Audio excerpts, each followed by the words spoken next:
Papa Maréchal, je suis venu à vous, Papa Maréchal, me recueillir et me rapprocher de votre esprit, comme je le fais à chaque fois que j'en ai l'occasion de venir à Rabat. Les Bambouta de ce nous Congo disent Samba Kulu Anku, Kosambi Kulu Kwenoko. Je m'adresse donc à vous, un des grands esprits du Congo Zaïre, comme je m'adresse au Bankulu, au Bisimbi, Congo, parce que je me suis toujours reconnu en vous pour avoir parrainé et fait confiance à mes débuts en politique. La visite d'aujourd'hui est particulière. Je me suis en effet souvenu d'une parole douloureuse que vous avez eue à prononcer au cours de votre règne. Sans doute agacé par tant d'ingratitude, vous avez lancé l'anathème « Après moi, ce serait le déluge ». Nous y sommes malheureusement. Je viens pour cela vous demander aujourd'hui de nous délier, de délier le pays de cette terrible et malheureuse sentence. Le Congo va mal. Le Congo va mal, très mal. Et je crois bien que, plus qu'une prédiction, cette parole prononcée, sûrement dans un contexte d'incompréhension, nous vaut le désagrément et le désordre que l'on observe dans tous les domaines de la vie nationale. Les Congolais ont-ils été maudits? Je vous conjure en votre qualité, d'ancêtre, je vous demande d'intercéder auprès de Bambouta pour changer le devenir de notre pays. Aidez-nous donc à sortir le Congo du trou noir, de cette spirale infernale dans laquelle on se retrouve.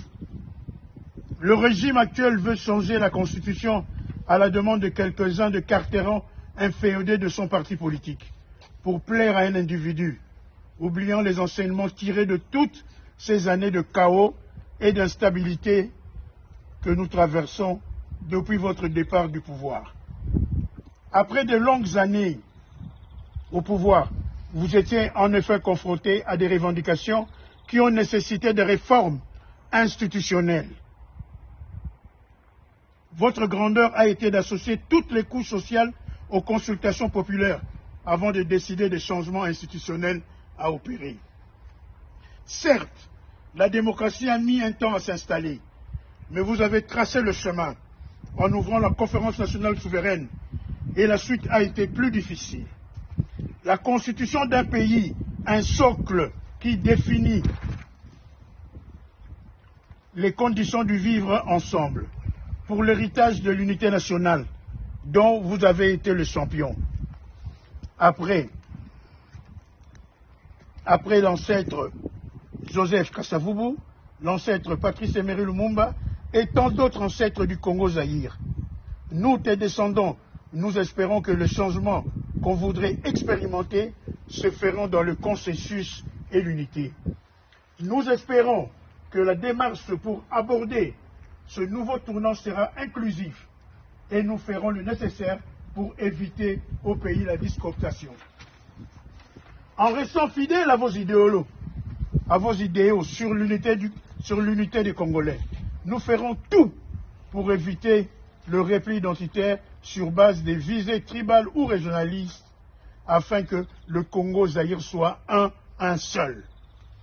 Au nom des sacrifices endurés par tous dans nos différents terroirs, à vous, au Bambouta, à Fumo Simon Kimbangu, je vous demande d'agir spirituellement pour changer le sort et la destinée de notre pays et de notre peuple.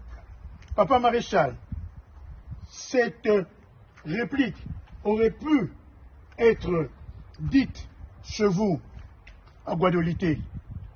Malheureusement, vous êtes encore dans ce beau pays qui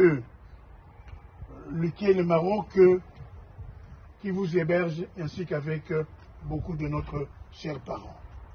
Nous vous demandons, merci Papa Maréchal, aider que le Congo-Zaïre, dont vous avez été fiers, puisse se rétablir et être un paravent pour l'Afrique.